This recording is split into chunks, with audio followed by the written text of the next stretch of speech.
What's up, guys? It's Will here, back again for another episode of Lights Camera Collect. It is Friday, December the 5th, 5:18 p.m.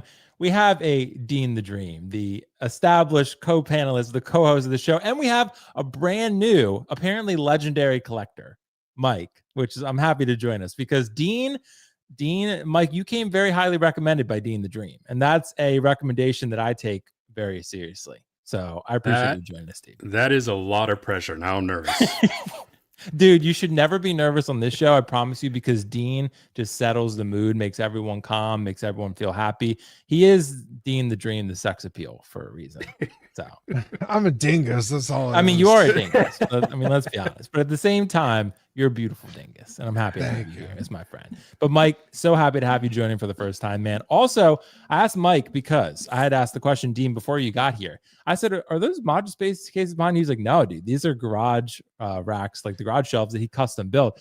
Dude, I'm always amazed with how good collectors are at handiwork like that. Like maybe I could do it, dude. Maybe I'm selling myself short, but I'm just like not. I'm just like, no, I'll get a modded case, dude. Any day of the week. I don't know. How long did it take you to build those? The first one was a bit of a, learning curve, right? Okay. Trying to put it together. And then, I ended up having to build a little riser underneath it because, I got this couch behind me, so it's kind of hidden and stuff. So it took a little work, but, I think everybody says once you do the first one, it's kind of like a modded case, right? Once you do the first one and you realize all those things that, you may have messed up the first time, it's pretty smooth. Dude, 100%, man. The modular space is the same way. Like you build the first one, it doesn't get like super easy where it's like grade school level. But after you do the first one, you're like, okay, I feel like I understand the language. Like I feel like I know which direction I'm headed. You know what I mean? So I think it's it's gonna be pretty cool. So guys, thank you so much for joining us. It's gonna be a fun show. We got a lot to cover here today. There's actually more news than I anticipated.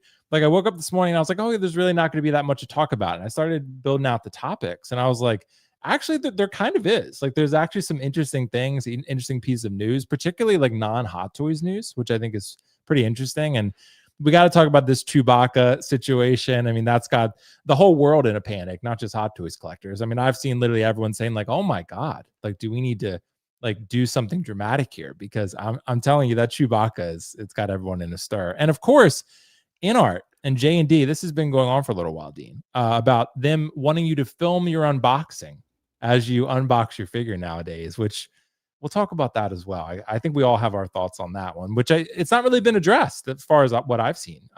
So I think it's time that we address it. But before we address that, we have a really important question to ask both of you. And I will start with Dean, because I know he is the food connoisseur on this show and everywhere. Dean, what's the most like unusual food combo that you really love that people would think is maybe kind of off or kind of weird?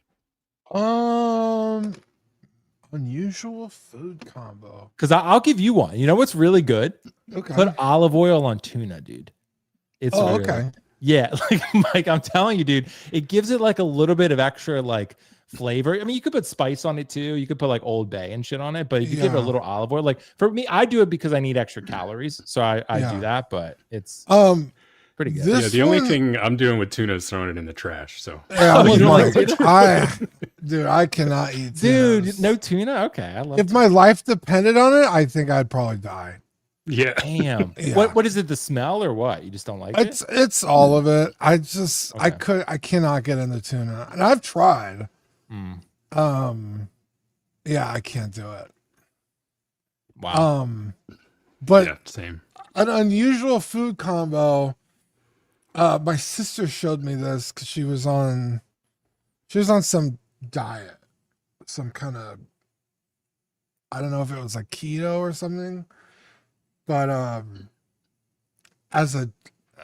don't even want to call it dessert, but like as like a sweet treat, avocado and honey. Oh wow. Which sounds like it'd be kind of weird, but it was so good. Because the honey kind of overpowers the avocado, which the flavor of an avocado is very I don't want to say it's bland, but it's very flat. It's a very like even flavor. So the honey overpowers it very easily. And then the texture of the avocado, it's almost like a room temperature ice cream, if that makes sense. I kind of like it. I thought it sounded fucking crazy, and I tried it. I was like, this is amazing. I like the sound of that, dude. I like where your head's at. But Yeah. for me though, look, I get the tuna thing, but if you throw up some tuna and some mayo, you throw some celery in that thing, you put it in a wrap or something, I think you got a pretty good meal there. I'm surprised you guys don't like tuna because it's. I think the only tuna I've ever been able to like stomach was or is Subway's tuna, which I don't even know if it's technically fish. It's probably like some artificial meat. Yeah. It's like, yeah, exactly. It's like a third cousin of fish. Yeah, exactly. Yeah. Exactly. Well, we did. I mean, by the way, before I get to Michael on this one, like, someone said mayo and scrambled eggs. I've never heard of that before. Oh, I've never heard of that either. That sounds kind of good. Not a mayo guy. But either. is it mayo Yeah. technically scrambled eggs? Yeah, well, it's dairy, right? Like, so what's whipped eggs? Yeah, Oh, I think shit. you could trace it back far enough, but actually it pretty doesn't wild. make it right. yeah, right. So it's like it's coming from it's returning to its origins. Yeah. That's pretty wild. That's pretty wild. I never thought of it that way. Mayo Apparently is it's fire on egg sandwiches. Yeah, apparently it's fire on eggs. I've never. Well, we learned something new today. I'm Yeah. trying to think of. I mean, technically, I've had that. Have you ever had like a Moons Over Miami at No, what is that? Denny's? No, I don't go to Denny's much, but Oh, okay. It's a breakfast sandwich, and it's like toast with mayo, and then scrambled eggs and ham and cheese. I didn't realize they put mayo on that. Yeah, so I mean that's really tasty. So that makes sense to me. But isn't that just egg mayo salad? Yeah, go. on eggs seems weird. But I mean, people put ketchup on eggs, though. I mean, we've culturally appropriated that, but it's yeah, like, ketchup on eggs. do you like it? See, my mom loves that, but I'm like, I'm not convinced. I mean, I do like if you like a little pico de gallo, though, like the little Mexican stuff you get from the grocery store, Food Line or whatever. You throw that on some eggs. That's actually really good. It's like an omelet at that point. Yeah, or like I was gonna say that's an omelet. Yeah, Yeah, exactly. Yeah, see, it's just a matter of whether you fold it or not. it's kind of like again, like the egg salad comment. It's like, isn't that Yeah. just egg salad? Yeah. eggs and Tabasco's good. So ketchup is like right there. Wow, someone said crunchy Cheetos and Nutella. X-Men No, Supreme. I don't know that about that sounds one. fucking That crazy. might be a little out of Actually, pocket.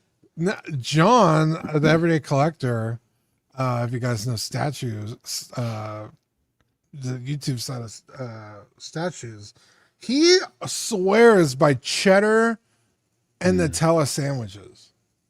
Cheddar, like cheddar cheese. Yes, that sounds fucking crazy. That to sounds me, but terrible, he's like, dude. you got to try it. And like other people, I don't know if it's like a Canadian thing, but we've had people in the chat that are like, yeah, he's right. And I'm like, That's sounds that's got to be a gross. Canadian. I've eaten. and I'm fat as fuck. I'll eat just about anything. And even that has me like, I don't know, guys. yeah, that's a little bit too far. I mean, I know Mike said he's not a mayo guy, but I will say mayo and on taco is actually pretty good. Like it's people use sour cream, which is great too, but I've used mayo for a while just because it gives me extra calories again. But still, I mean, I know, Mike, do you have like any sort of weird food combination that you want to share with the group? Well, it's not very weird and original, but I know it's controversial. I'm a big fan of pineapple on pizza. Dude, no, So- I can't do it. I know we probably just split the group in half. But Dean, you said you eat anything. Will you eat a pineapple on a pizza? I will fuck up a pineapple. On Okay, pizza. well, it's My I'm man. covered then. It's 2-1 because I to be honest though, I'm going to be honest with you. I've never done it, but I don't You think gotta try it. I don't think I would like it. I'm you got to try it. Well, I don't really like pineapple.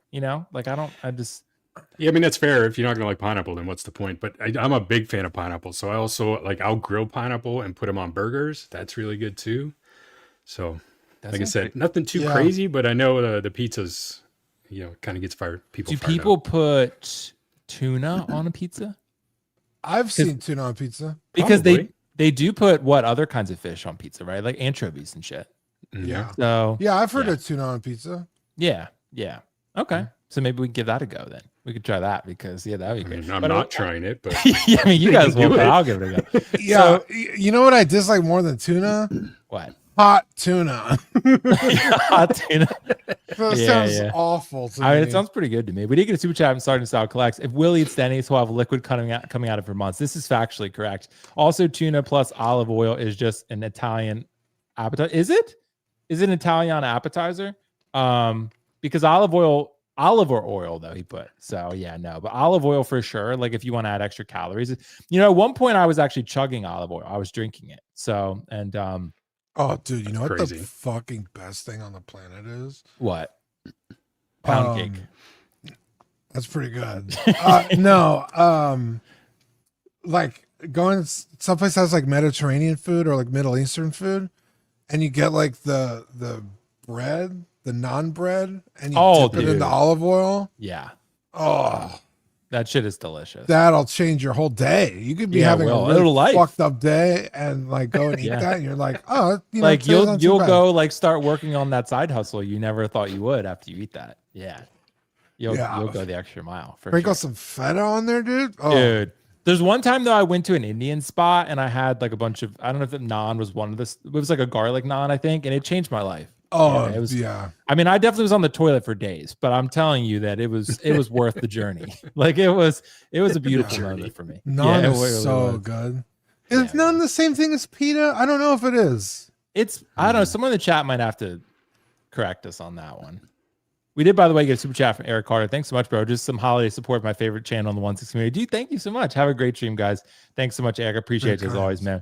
Thank you for all the people who messaged me, by the way, for their YouTube in review and was like, hey, you're in my top 5. I was like, that's really nice, actually. So thank you so much. And for the people that were 0.1% top viewers, I was like, thank you so much. That is some commitment to Will Foxification. And yeah, what a real one. Those are the real ones right there. Yeah. So, but I appreciate you guys. Thank you so much for watching.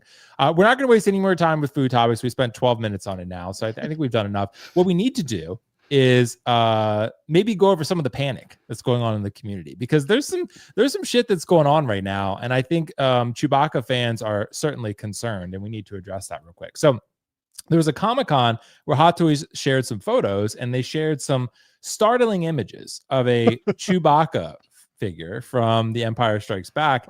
And I mean, you know, people are considering it the best Chewbacca ever made. I'm right there with him, Dean. You know how I love my definitive versions. You know how I love my figures of the year, right? There's nothing that I don't love. Wait, how do I? Oh, wait, hold on. Wait, no. See, the StreamYard, dude, StreamYard's better, but also more complicated in some ways. How about this? You'll get it. It's like building your first Module case. Exactly. There we go. How about that? That's fine. I'll just hide the banner. It's fine. We're going to figure this out. Dean, I got to ask you first, bro. Chewbacca, I mean, people are real fucking upset about this thing. But I can tell you, Dean, look, I'm going to input my take. Try not to sway you too much, but I'm going to input my take real quick. Look, convention lighting is absolutely terrible.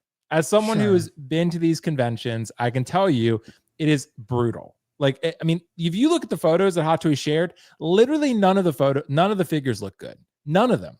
I'd be concerned about all of them if this was the first time I ever saw them.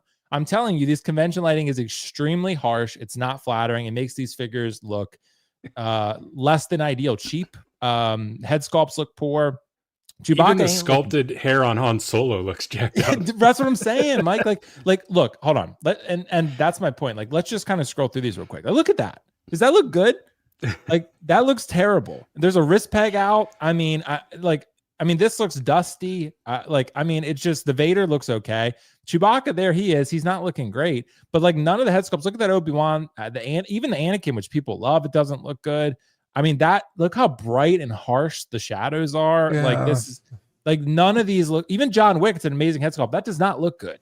So, yeah. When you said you did, oh my god, yeah. Holy shit! It's completely blown out. Looks fried, man. Yeah.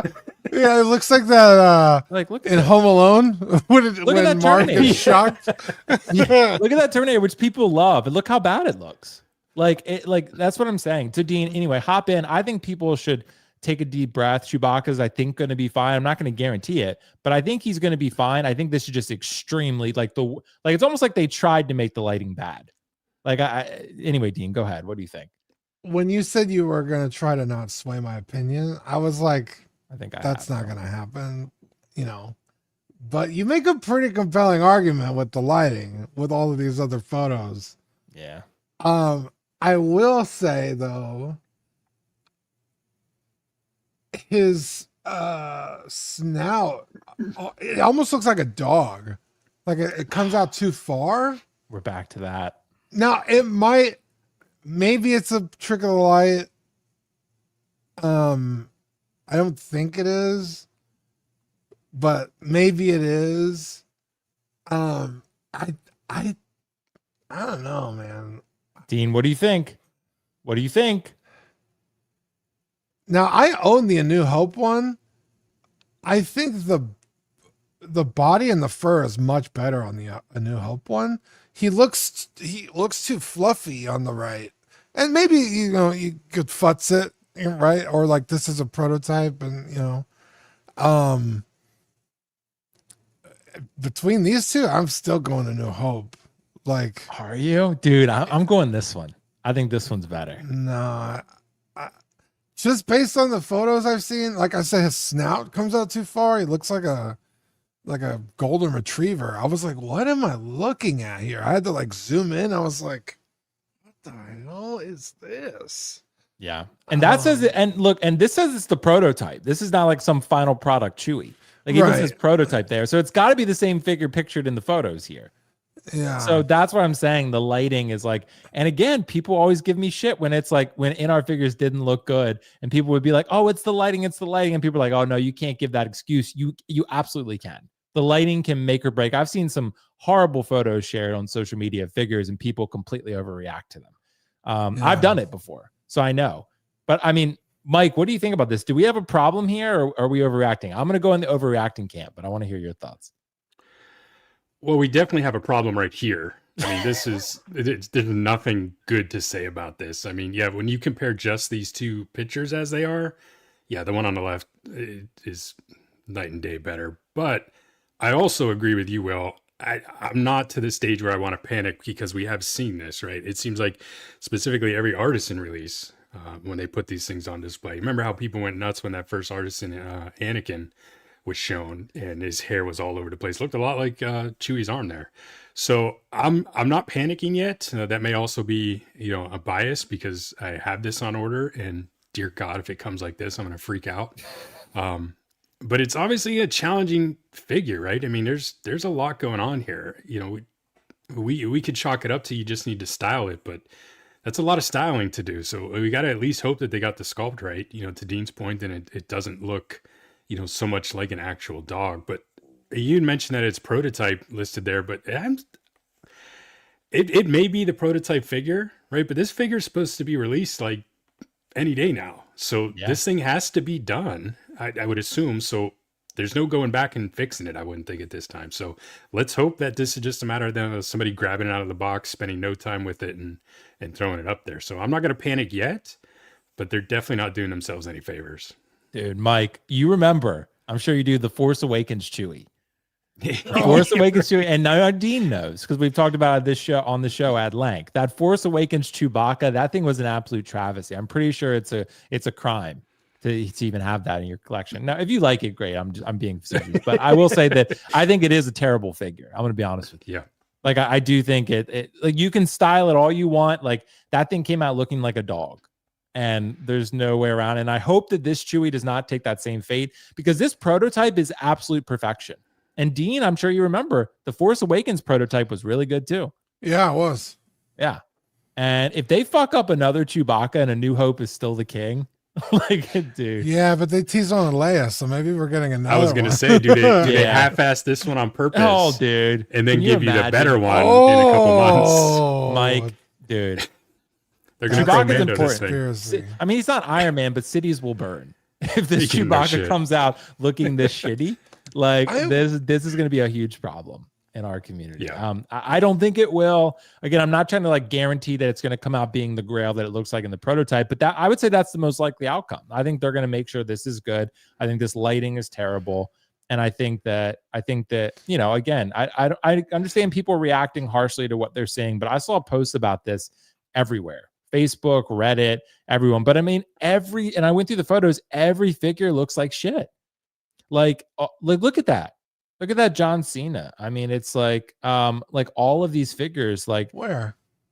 this. Are you guys seeing it on the screen? Oh, okay, dude. I was like, I'm still getting used to StreamYard. So I was like, you had me for a second. Even this bank robber Joker, this is like one of the best Heath Ledger head sculpts that's ever been created. Look how bad it looks. Like it just doesn't. It looks terrible. Like, because this lighting is so bad. He needs to throw that thing in the dryer to get some wrinkle releaser on that suit. Right. I hope they don't come like that where they're all wrinkled, but they sure may. So again, like the ones that don't have head sculpts, not quite as egregious, right? But like, look at that nice pool. That's like hard. That's like nightmare shit right there. Like, look at that. It's so bad. That's what I'm saying. Like, this lighting. Yeah, you make a pretty good argument. Like, it's dog shit. Like, every figure looks terrible. Like, and it's just, and again, look at that already is a bad figure. But that doesn't even look like Chris Evans. Holy shit. It doesn't, but I think it actually looks better. It looks better than the prototype. Even Galactus, he's like a big like PVC fucking thing, and he's huge though, but he doesn't even look good. So I mean, all of this, like all of it is, I mean, those lights, get rid of them, throw them out. Yeah, because they just need to go. So that's my TED Talk, and I'm glad you guys generally somewhat agree with me, because I understand people reacting, but how many times have we been, I know Dean, how many times did Kiko overreact to InArt photos and make videos about InArt, look what they've done, they fucked up the Batman, and then like literally like a week later InArt Batman comes out, everyone's like, oh my god, it's incredible. Like I did it with Pennywise, so I get it. By the way, Dean and Mike, I want to tell you this too. So Kiko sent me a text this morning. He said InArt is king. That's wow. What he said. I saw last week when he was back. It was so good to see him back. But I saw it. He seemed to have turned the corner on InArt. I was happy to see it because I'm a big fan. I tried to tell him all along, Mike. Right before he stopped streaming, he was like, I'm never buying their products again.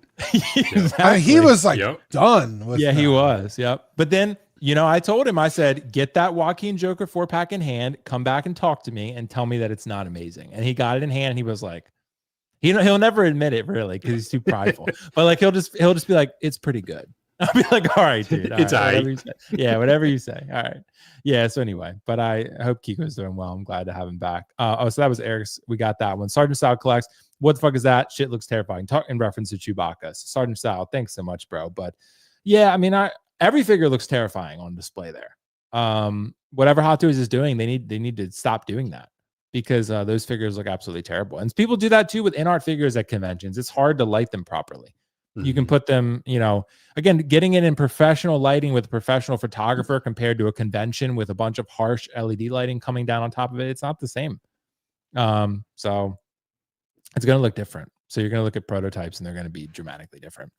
Anyway, guys, let's move on here. We got to talk about something really important. Thirst Trap Wolverine. I'll pull up the photos of the actual Thirst Trap himself, because this is such an interesting one, Mike and Dean, of like, they showed the prototype with the photos of, Wolverine with his, shirtless, seamless body and everything. Then suddenly they pulled them all from Sideshow and people were starting to get worried that they weren't actually going to include a seamless body anymore. And then they released the final product photos, and conspicuously, again, like mysteriously, you can see the seamless body, but it's all covered up by the jacket. I'm sure you guys will have a similar conclusion here. My only conclusion is that there's something to do with licensing, that Disney does not want this figure to be promoted in that way. Maybe because even though it's an R-rated film, like sort of, I don't know if they're viewing it as like a sexualization of the character or like something they don't want to associate with the Disney brand. You can make it seamless, but to promote it like that, I'll bring up some photos of the seamless body in a sec. But I see a lot of people, Dean, commenting and messaging me saying they wish they had bought this figure because of how good it looks. But Dean, what do you think? Did we sleep on this figure a little bit too much? What are your thoughts on it? Yeah, I think most people want the Wolverine in his outfit. That was like the whole thing. Yeah. And that figure came out, relatively reasonable, in a reasonable time frame from seeing the movie. This is a little far removed from, the movie. The hype is kind of gone. And I want to say even kind of when it went up for pre-order, and, people were kind of excited, but it's like, it's TVA joke or TVA Wolverine. I got the original one, you got the battle damage look and the regular look with the seam or the bare arms, and then with the outfit arms. Like, it's a solid figure. It's a solid release. It came out great. So I feel like people were like, well, I already kind of got the version I want, so I don't really need this. And then taking down the photos kind of further cemented that. Like, well, if they're gonna do that, I'm definitely not gonna get it. Because that's not what they sold me, right? They sold me the shirtless version, and now I can't find a single photo of it anymore. So maybe the jacket doesn't even come off, or if it does, it's going to be janky. And then even when the blogger photos came out, it was weird. I couldn't find any without the jacket, and then some were posted but then taken down again, and it's like, well, they're doing it all over again. Like, what is going on? So I think it just soured a lot of people. But now what the photos coming out of it without the jacket on, or seemingly that it is removable without damaging either the figure or the jacket, that people are like, damn, like maybe I do need this. So it's a weird one. I don't think we've seen that behavior before. It's like, why did you take all these photos down? And seemingly even in the description of the figure changed. I remember we talked about it on our show, where it's like, now it doesn't even mention anything about the body anymore. So it was really weird. So I think, I don't know if we slept on it. I think they kind of like forced a lot of people's hands by not like being kind of forthcoming of what was going on.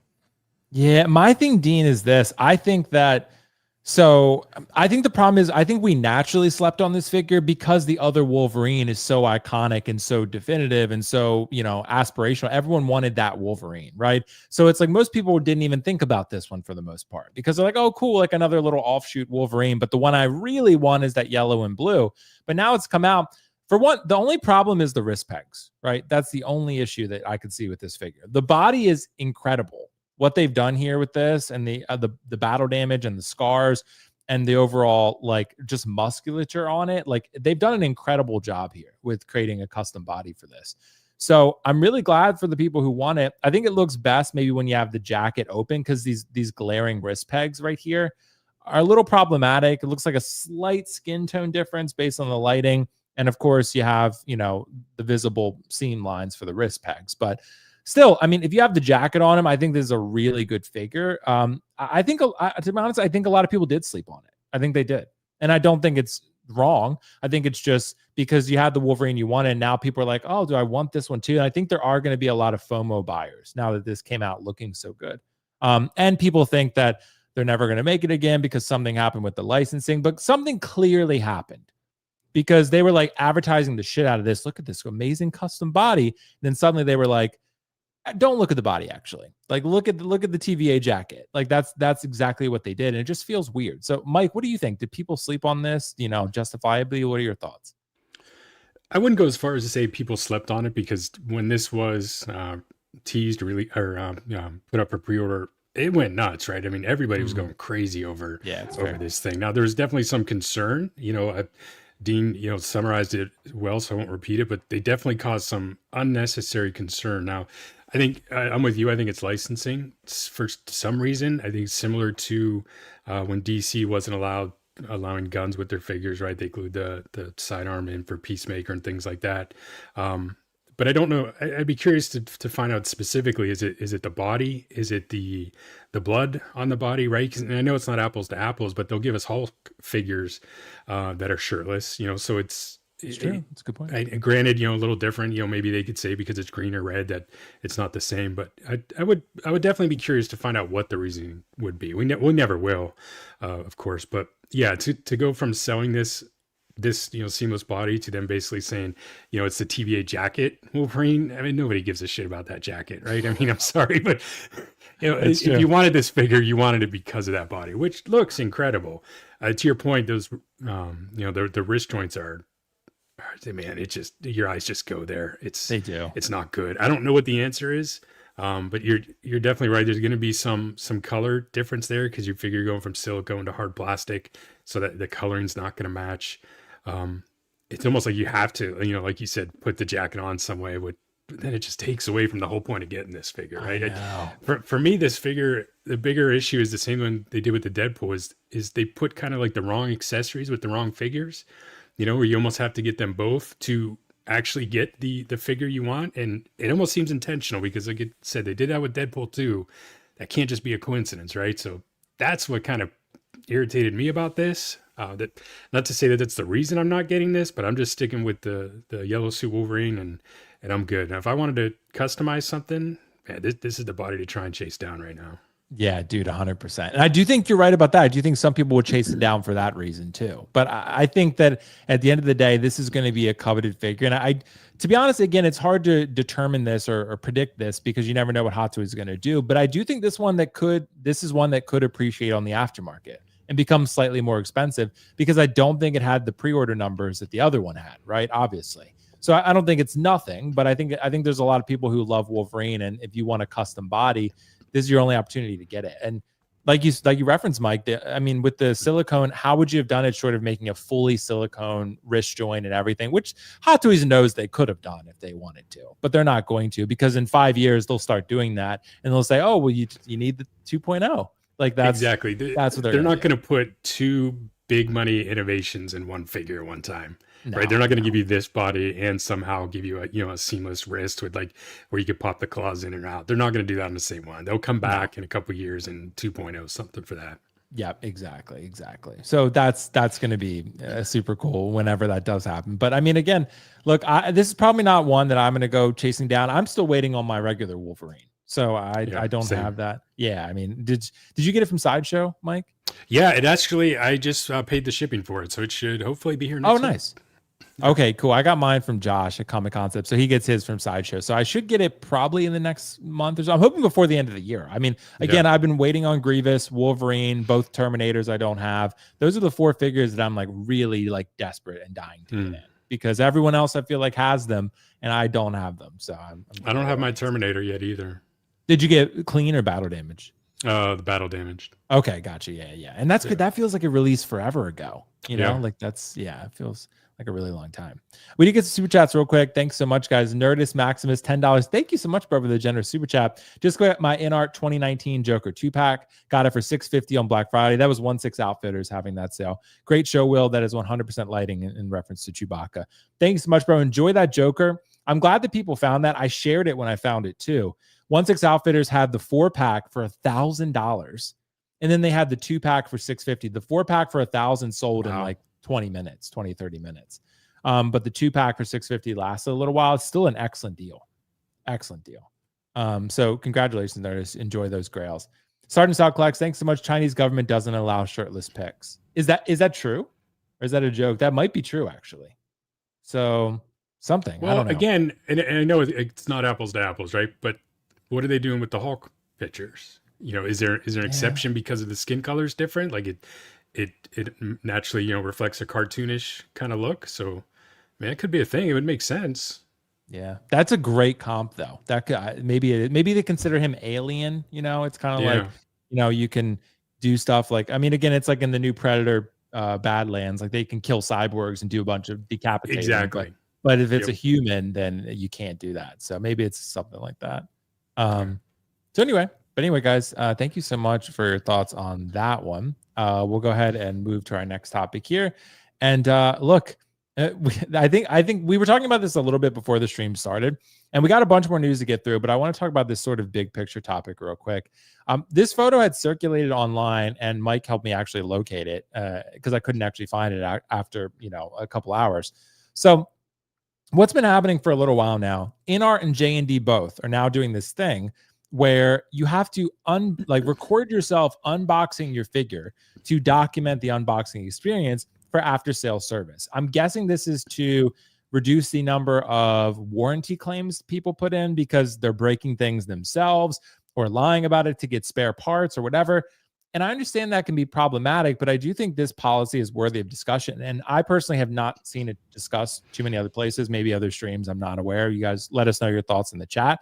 But I don't know that Dean and Mike, that this is a precedent that we want to set.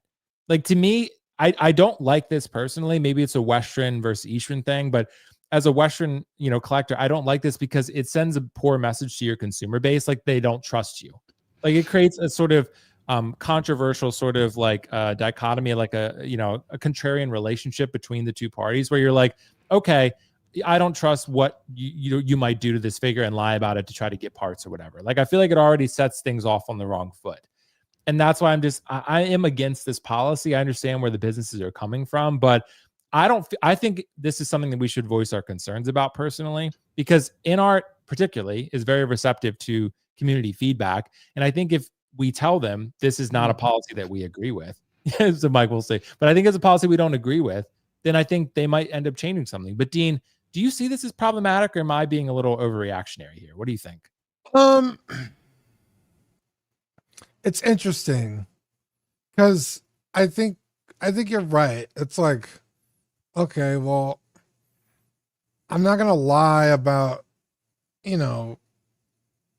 breaking things, or if something came not up to snuff, right? Yeah. But InArt is definitely not as big as, say Hot Toys. I mean, I know it's Queen Studios, but like InArt as a brand. I mean, Hot Toys probably made more Wolverines than InArt has made figures. You know what I mean? Like, they're pumping them out. They have Sideshow to help with customer service. So they have the infrastructure to facilitate, replacements and stuff like that. Whereas I don't think InArt does.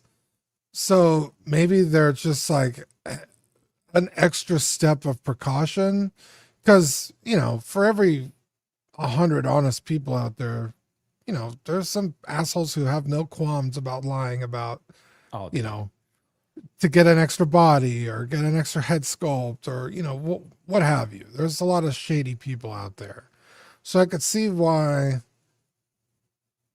InArt would suggest doing this to make it a little easier for them. Because again, they don't have Sideshow doing the legwork for them, right? The customer service and, right.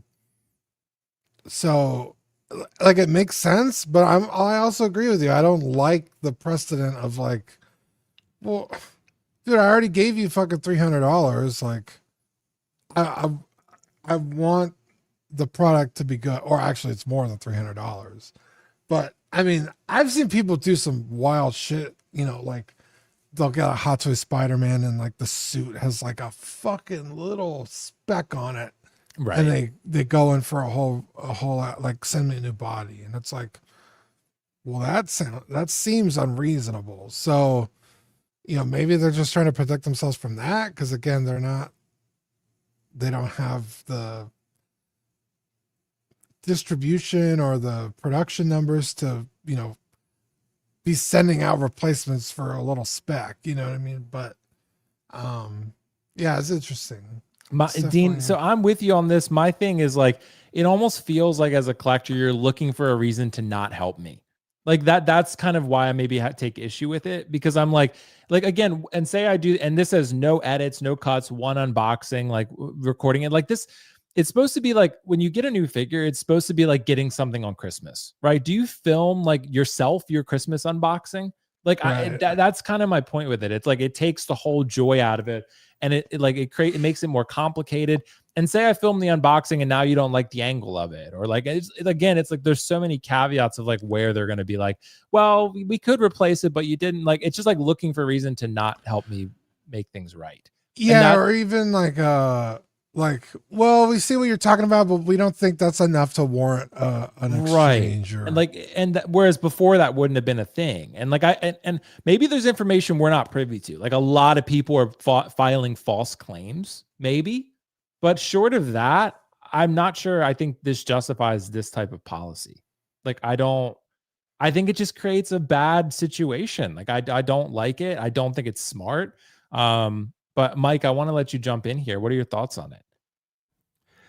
Yeah, so before I give my thoughts on this, I would be letting down the Oxfather himself if I didn't respond to your comment about InArt listening and accepting feedback. Hashtag pants prints. They're not Oh, so that great at being told exactly what they've missed that was and true. responding. The Gandalf and Nazgul are missing Prince, and they've been told and ignored him both times. So I just got to get that out there, or else he'd never let me back on Tuesday. That is a good point. With that said, I'm with you. I'm a bit of a contrarian when it comes to a lot of these conversations, and I try to take look at these from the company's standpoint sometimes, right? Because it's easy as the collector getting the figure to have one opinion. We all have that same opinion.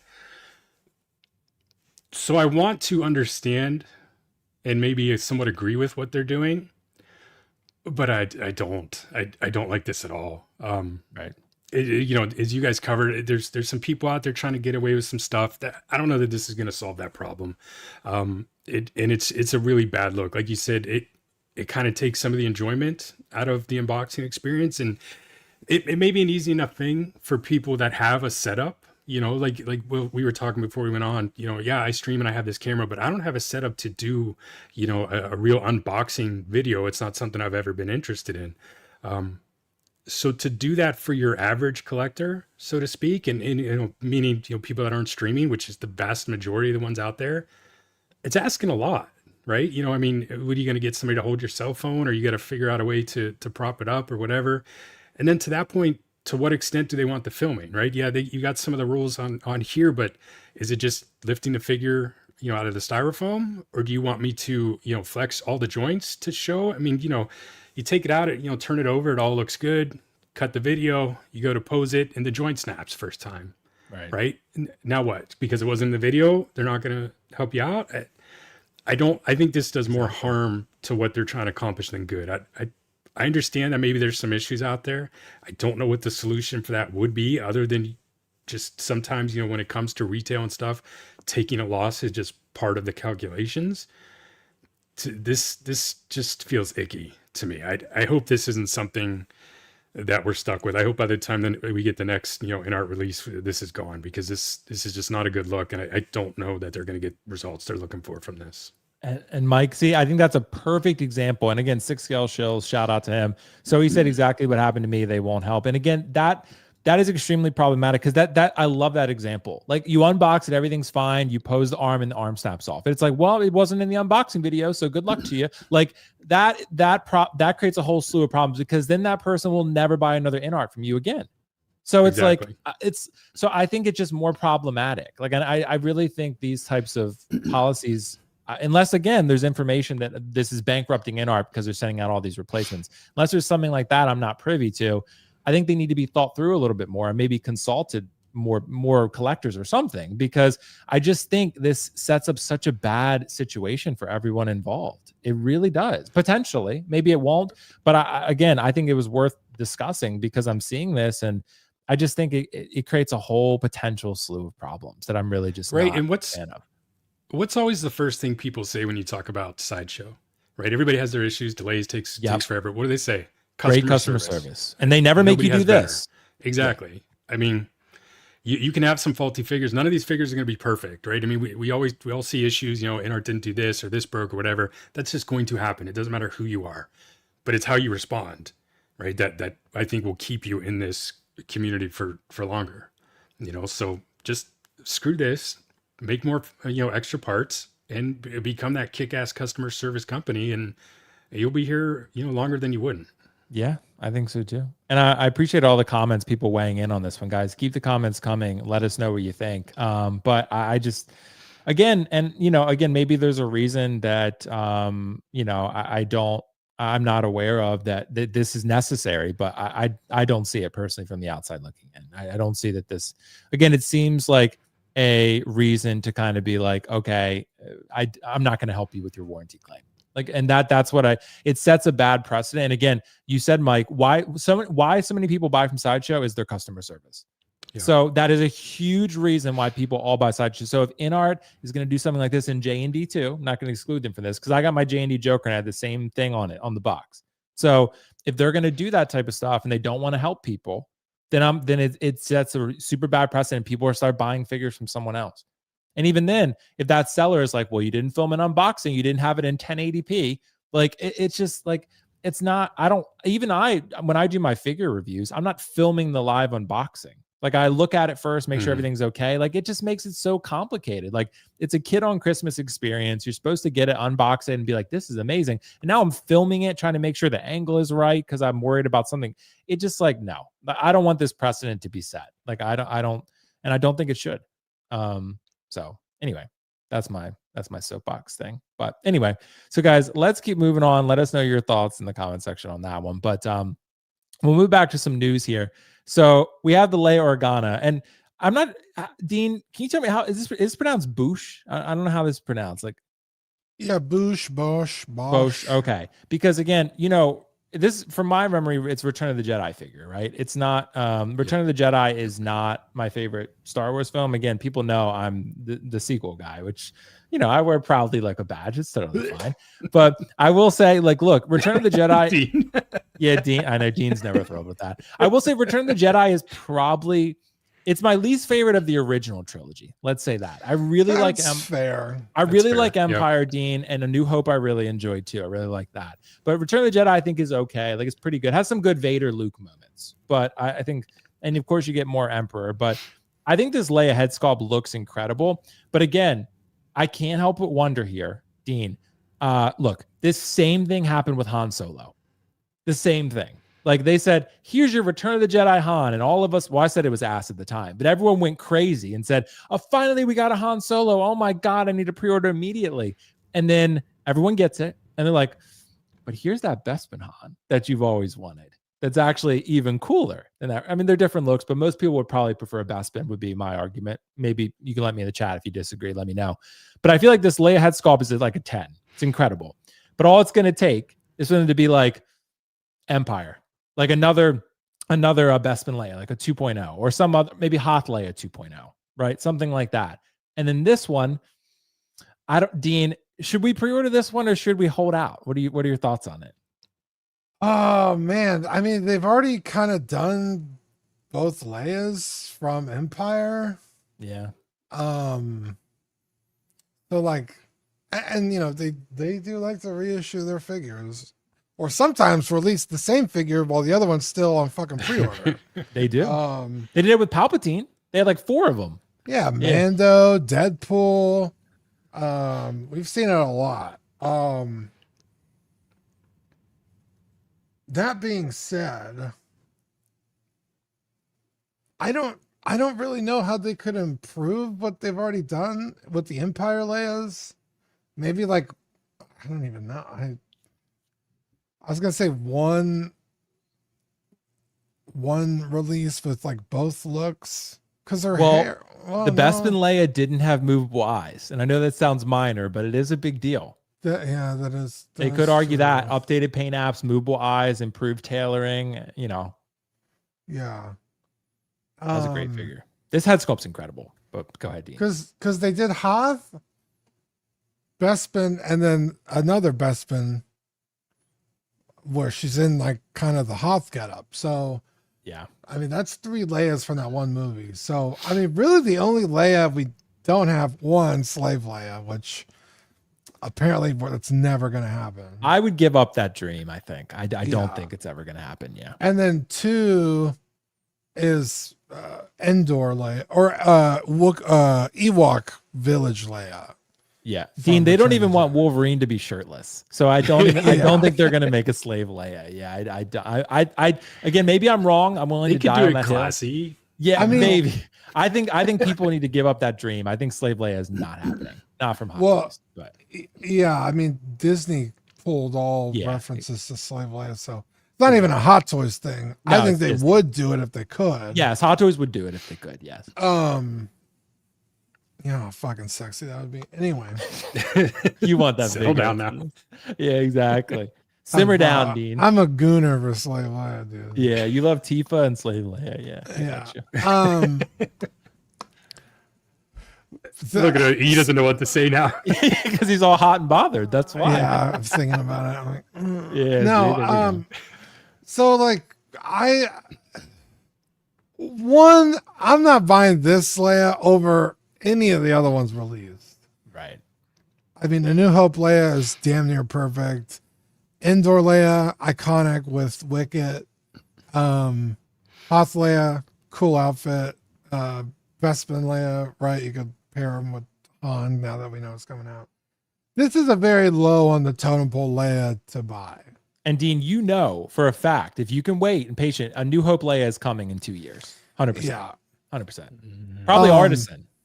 Yeah, they'll probably make it artisan or something. All that being said, this is amazing.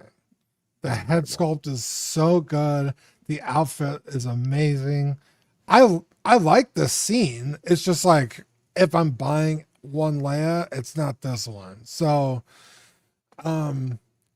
in that regard, I guess I would wait.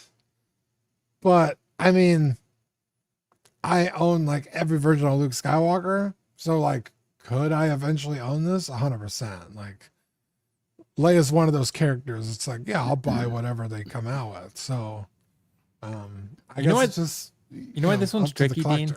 You know why it's tricky? Because it's the best head sculpt, but I feel like the worst outfit. It's so good. Like it's like it's almost like I wonder if people are gonna pull it off this one and put it on another figure if it will even work. I don't want to say it's the worst outfit because it's cool. Like that scene. It's not bad. It's not bad, but I feel like, but again, if you compare it to Hoth Leia or Bespin Leia or A New Hope, like yeah, again, it's not my main Leia, but dude, you throw the helmet on with Chewbacca on the chain. That's a look, dude. Yeah, but this head sculpt is so good to leave in the box. You're not wrong. It's really good. Mike, weigh in. What do you think? Is this worth it? Yeah, I mean, to me, it is. I'm gonna get it. If you're one of those people that only wants one representation of a character, this is not it. But at the same time, it's such an iconic look for her, right? Obviously, not in the movie very long. But it's extremely unique. You know, I'm gonna get it. I have the Sideshow Han Frozen in Carbonite. First thing I did when I saw this actually was I went to Sideshow to try and see if they still had the Lando and Skiffguard Sideshow figure. Nice. I was hoping that'd be cheap. I figured that'd be a cool little display, but he's long gone. So I'm sure the secondary market's probably going up on him now because of this. But yeah, it's good. Obviously, I mean, you guys said the head sculpt is incredible. But that helmet is so iconic too. I mean, I think that the pose is the one where she's holding it, you know, by far. That way you can use both. Yep. Obviously all the, you know, the what if, you know, or what are they going to do? You know, is this going to be another Chewbacca to go with it? Or, you know, maybe they throw in some random figure and throw the chain in the box or something silly, right? Do the InArt approach where they throw something unrelated to one figure from another figure into that box. They might just do it. Yeah, the one thing I was talking about on the Tuesday show with the guys is it's kind of crazy to me. You know, we've been all these talk the last couple of years because, you know, there hasn't been a lot of content coming out of, you know, Hot Toys is going to start reissuing all the OT figures, right? But I don't think they've reissued any of them. They've come out with filler pieces, right? You know, the Han Solos that we got, that Chewbacca, this one, you know, none of them reissues or 2.0. So it's interesting to me. Like I said earlier, I kind of like to try and get in the mind of the company and figure out what they're doing. And I'm not sure what the hell they're doing, right? It seems like it's such an easy win. They have no problem dropping 2.0s and reissues.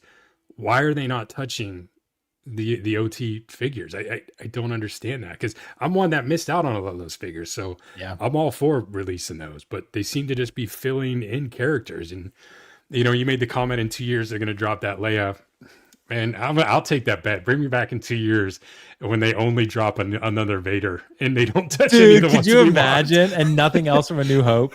That's what they'll do, or they'll drop something from, you know, like Phantom Menace or some nonsense that makes no sense. Right, exactly. Yeah, but this looks great, man. I think I'm definitely getting her. Didn't they do that, Mike, when it was Revenge of the Sith, and they were like, "Here's an Attack of the Clones Obi-Wan." Yeah. Yeah, they were like, "Yeah, take this." Yeah, and then they made the other one you really wanted. But I do think, in all seriousness, in 2027, when A New Hope's anniversary rolls around, I do think you're going to get an extensive line. That's my prediction. I think but again, we don't know what movies are going to be like actually like taking place in that year. Like, because Hot Toys right now can make all the shit they want because there's literally nothing coming out. But it may be more if Doomsday does really well and Secret Wars they're pops gonna off, pump out all them Secret Wars figures. right? All those Secret Wars is going to be like Hot Toys' entire year. Like it's going to be because you're going to have all X-Men and Spider-Man and like Iron Man figures and Doom and Galactus and whoever. So you're going to have a lot to deal with there. But this Leia, I mean, definitely incredible head sculpt. This is one of the best head sculpts I've seen from them in a little bit. It's really that good. All the Leia head sculpts are good. All of them. That's some likenesses they can't get right, some they can't get wrong. And this one doesn't feel like they've missed yet. I feel like the Leia head sculpts are, even the older Leia, the Last Jedi version was great. Like that. Yeah, one. I've always said that I feel like Hot Toys struggles with female sculpts only because like the skin is so smooth and unblemished. Yeah. You know, I feel like that's where they struggle. But yeah, to your point, I mean, they've not had an issue doing any of the Leias. Yeah, no, I don't think so either. But I mean, hey, I'm getting this one for review, so I'm interested to see what it looks like in hand. But again, for me, I am getting the Han. I'm keeping the Han and the Chewie as long as the Chewie doesn't come out looking like Force Awakens. But by the way, I did pull that up. I just wanted to like show that real quick. Like this photo on the right, that's pretty wild. That is, Dean. Do you remember this Force Awakens? Dear God. Yeah. I've honestly forgot how bad it is. Yeah, is that really the figure? It looks like something from the Christmas that's special. The figure, yeah. So that was the prototype versus the figure, and like it's pretty remarkable, Mike. Yeah, it's pretty remarkable. I've never seen that picture. That's crazy. I don't know how you go from one to the other. That's why I get why people are a little bit nervous. The same thing. That's what I'm saying, Mike. I get why people are nervous about Empire Chewie because they've been burned before on Chewie. Holy so I get shit. it. But yeah, I knew it was bad, but I didn't know it was that bad. Someone in our chat said, I think it's finally time we admit it just can't be done. Well, A New Hope, they did it. So I think it can be done. I think A New Hope is crazy good. I just think they got the colors wrong on his face. Okay, yeah. Because he's very like blonde, but the New Hope one it's a very dark figure. It's like dark brown. Yeah. So I think if I've seen people customize their A New Hope one with paint, and it looks really good. Yeah. I think that's the only problem the A New Hope one has is the coloration. I forgot how bad that Force Awakens one was. I don't think this one obviously doesn't look that bad. I just think I really just think it's like the length of the snout. I think they bring it in a little bit and it's fine. Well, we got a super chat from Timbula the Spider Monkey. What a username, dude. Thanks so much. Wow. I have 2 Star Wars shelves, Empire and EU. This Leia might make me change that. Yeah, you might need a ROTJ shelf because I think a lot of good figures from that line. So yeah. And I agree. Damtoys, that's the one I'm waiting on. A New Hope, Ben Kenobi. Yep. I'm definitely waiting on that one. I'm willing to wait for that. That's the one figure I think I told you, Dean. I don't know, Mike, if you've heard me say this, but the A New Hope Obi-Wan, one of the figures I miss when I sold it. Like that was one it's so good. But I haven't bought it again because I'm just like, they're making that thing again. 100%. Yeah, that figure is so good. Imagine it with today's paint apps on that thing. I mean, take that really same head sculpt, just update it a little bit. Golden. Perfect. Yeah.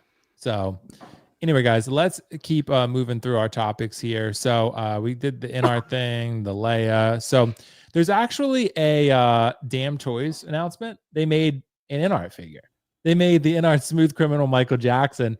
So, and that's why I asked the question, like, is timing everything? Because this figure, I think had it been announced, before InArt came out with their thing, that I think it might have been a popular ticket. I did see I could not find it anywhere except for on Kit's website. And Kit was selling it for like the standard version without the jukebox is like $4.15 shipped or something.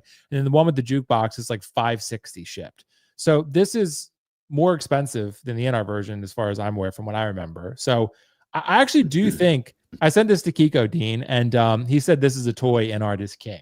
Those were his words. That looks terrible. So I actually like the head sculpt, Mike. It's funny.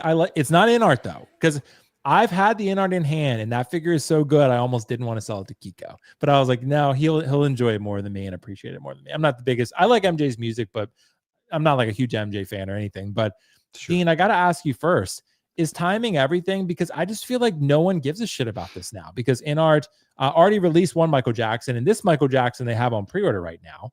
So I think people who already want Michael Jackson have already committed. What are your thoughts on it?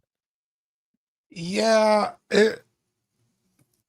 it's definitely a timing issue, because I feel like a lot of people would normally like, oh, I've been waiting for someone to do this. Someone finally did it. I'm buying it. Yeah. And then, someone will throw their hat in the ring that's superior, and people will replace it. Figure, right? Like, well, I had that one, but this one's clearly better, so I'm just gonna buy that one now. And but unfortunately, the better one came out first. Now, some people's budget is not InArt, so it's like I'm just gonna get the Damtoys because that's what I can afford. But it's costing like the same or more. Yeah, it's the same. Is price. it? That's what I'm saying. Yeah, this is $400. Yeah. What? And then $560 for the jukebox version. So it's Damtoys. I forgot Damtoys is actually licensed. Yeah, and Damtoys, they make really good figures actually. But they do. Yeah. I really like this jukebox looks great. This is a crazy diorama base. They did a great job with this. And it lights up and everything. But I like this head sculpt. I do. But I'm just thinking, Dean, I don't think it's as good as InArt.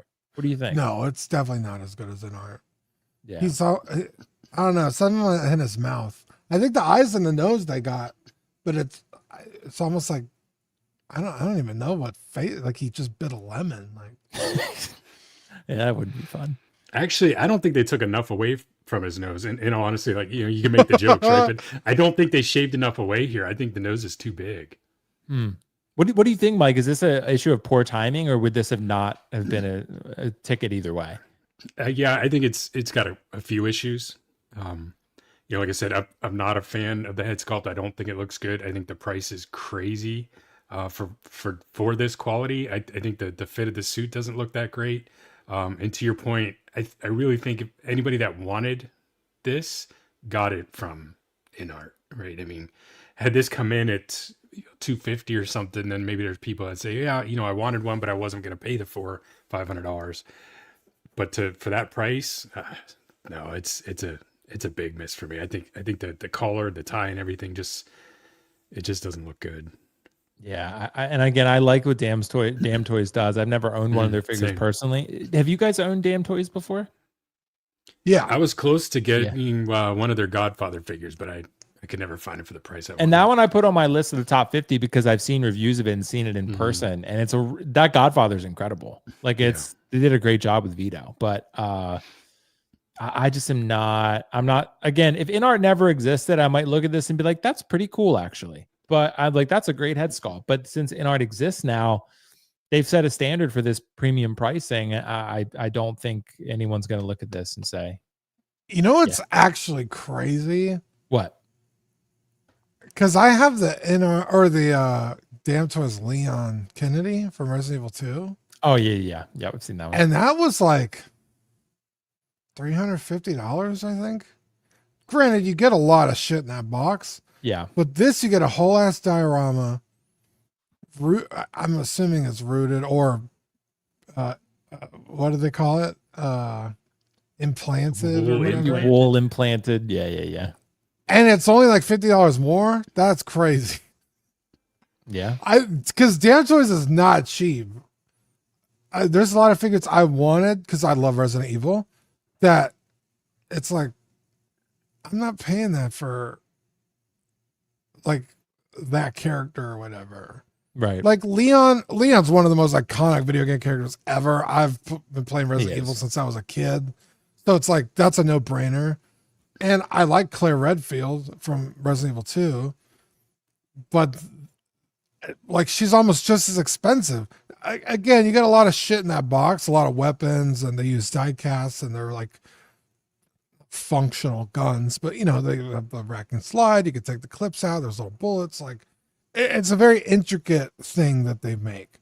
But their prices are crazy a lot of times. Yeah. So seeing this, and it's like, well, it's like you said, it's a more premium option, and it's damn near the same price. That's my point. That's It my shows point. how expensive they really are. Yeah, that's my point, bro. And yeah, I mean, so guys, let us know your thoughts on that Michael Jackson figure. Let us know if you're going to consider picking that up. We'll move right along here. I think we got something that I think is kind of cool from Hot Toys. And I've looked at the final product photos for this Anti-Venom Spider-Man figure, and I've come around a little bit. It's certainly not one that I'm considering adding to my collection, but I think it does have some cool factor that maybe I didn't quite anticipate. But I think, guys, look, the problem comes down to me that almost every Hot Toys figure is cool, right? They're all great. And the blogger photos come out and you're like, that's really cool. Maybe I want that. But the problem is you buy that and then literally they announce all these other things like, fuck, I shouldn't have bought that Spider-Man. Because there's so many other cool things that you want more. And then you end up not having the funds to acquire them unless you sell the Spider-Man you just bought at a loss. So that's, I think, the trap that you fall into, and they love that because it's great business for them. But to me, look, Spider-Man fans, there are a ton of them out there. This is, very simply, it looks to me like the symbiote suit, the black suit with some white paint applications. That's really what it looks like to me, and some different effect accessories. So, Dean, what do you think about this? Is this cool enough to buy, unique enough to buy? What are your thoughts on it? Man, I don't know, because I love Spider-Man. Yeah. But I'm a red and blue suit kind of guy. Yeah. Or like even just the regular black suit. Yeah. But he's almost like Iron Man, right? It's like, well, there's so many suits you could get that, you have them all on display. It looks pretty sick. And maybe if you really love this game and like getting to that part of the game on that suit, might mean something to you. For me personally, if I'm going to have Spider-Man on the shelf, it's going to look like, the red and blue is, classic. So, I don't know. It's tough because it looks cool. You're right. It looks really cool. It's just not how I like picture Spider-Man. Yeah. I'm going to say no, Dean. I'm going to say no on this one just because, look, I like Spider-Man 2 well enough overall. Spider-Man 1 was better, in my opinion. I think most people generally agree with that. I do have the Venom and the Advanced Suit 2.0 because I did like Spider-Man 2 and I love certain moments in it. This suit to me was like, it was a cool part of the end of the game, but it's not like, for me personally, I would be like, I need this Anti-Venom suit. And I don't think it looks cool enough. Again, it's such an offshoot Spider-Man suit. It's like getting Iron Man. What's the most, like, some of the neon tech Iron Man, that's almost what it feels like to me. This has a narrative basis to it where those don't, but it's almost how it feels. But Mike, what do you think? Is it cool enough to add to your collection? What are your thoughts on it? Well, I would agree with you. I'm not going to take a stance to say whether it's cool enough, because if it's cool enough for one person, then it's cool enough, right? But for me, it's a no, and that's being a big Spider-Man fan. I've had a bunch of Spider-Man hot toy figures. I have sold a bunch of Spider-Man hot toy figures. Personally, no matter how good the suit looks at this point, I'm tired of not being able to pose a Spider-Man hot toys, right? I mean, that's just it. Like, you can get all these figures you want, but you're stuck with maybe 3 or 4 poses without risk of long-term damage. So at that point, it's not really as fun for me anymore. So this is an easy pass for me. It didn't hit. There are some cool shots, him up against Venom. The contrast of the black and white look great. But for me, it's no. But, again, I'm sure there's somebody out there that was dying for this. So all the more power to him. Yeah, I get that. I totally get that. It's all beauties in the eye of the beholder, for sure. For sure. So, and I do think there are some cool elements. I think this is a cool figure, but I'm just thinking about cool enough to dedicate my budget to. For me, absolutely not. And I think a lot of collectors will end up feeling the same, at least in our circles. Again, I think Advanced Suit 2.0 is incredible. I think it's one of the best Spider-Man figures they made. It has that red and blue, like Dean said. It has those classic Spider-Man colors. It's a little bit different than obviously the MCU Spider-Mans, but I really love that figure. It's incredible. And that Venom, I think, is great too. I have that guy too. It's a remarkable figure. So anyway, guys, thank you for your thoughts on that one. Let's keep moving along here. I want to tackle an unlicensed third-party figure real quick, and I don't know if everyone's going to be crazy about this one, but it's the EKS Studio, the unlicensed Captain Salazar figure from Pirates of the Caribbean. It's the Dead Man Tell No Tales line. And what's super interesting about this is that it's the same company that made the Barbossa, are making the Barbossa, because that Barbossa has yet to release to the community. There's been a reviewer out there who's had like video of it. Same with the Salazar actually, but no one's actually gotten it besides that. So this figure on Kit, it's on 1/6 Kit. You can check it out there. I tried to get a code. He said he can't do it for third-party figures right now. Totally get it. So this one I couldn't get a code for you guys, but basically it's like $280 shipped. Nothing too crazy. It's a sculpted hair head sculpt. It's, you know, it's Javier Bardem's character from Pirates. I think overall it's a pretty cool figure. I'm very tempted by it because I'm getting the Barbossa and I think it would go great with Jack, but I want to hear the panel's thoughts. And of course, guys, let us know in the comments what you think about it. Dean, this is like a brand new company to most of us. Should we really be waiting for Barbossa to see how that comes out before we commit to a second figure from them? What are your thoughts? I would, you know, if it was my money. Especially because Pirates is like kind of so important to a lot of people. It's like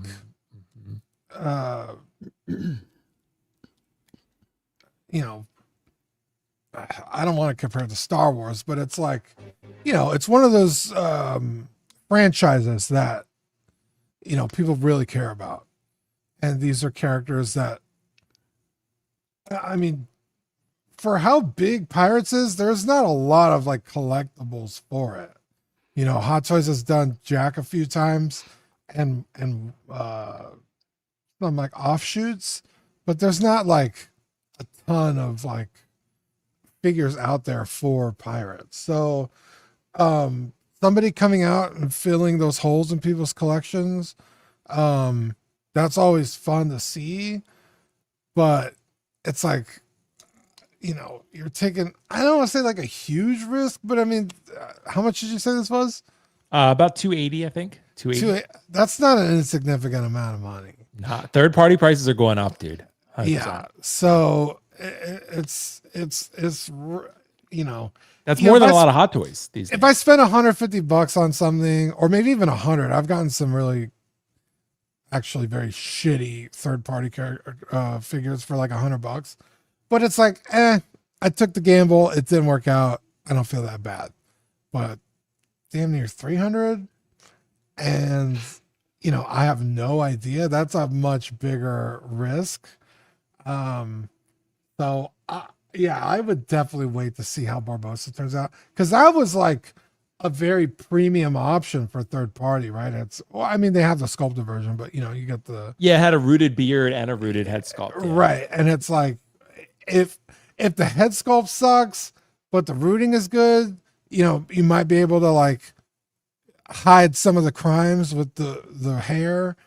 But if the rooting is bad and the sculpt sucks, or maybe just the sculpt is decent but it looks like shit because it's got terrible rooting on top of it, I mean, that's a huge thing. So I mean, this is just sculpted, but it's like, if they can't pull off the sculpt on the Barbossa, I would have no hope for this. So yeah, I would definitely be waiting. Earth616, before we let Mike hop in, said, Kit said this is a well-known licensed company running under a different name for unlicensed, which is what happened with Game Toys too. So, because they are Rocket Toys apparently. So, but I mean, I will say, again, these look licensed quality. There's no doubt about that. And Barbossa certainly does, as long as it comes out that good.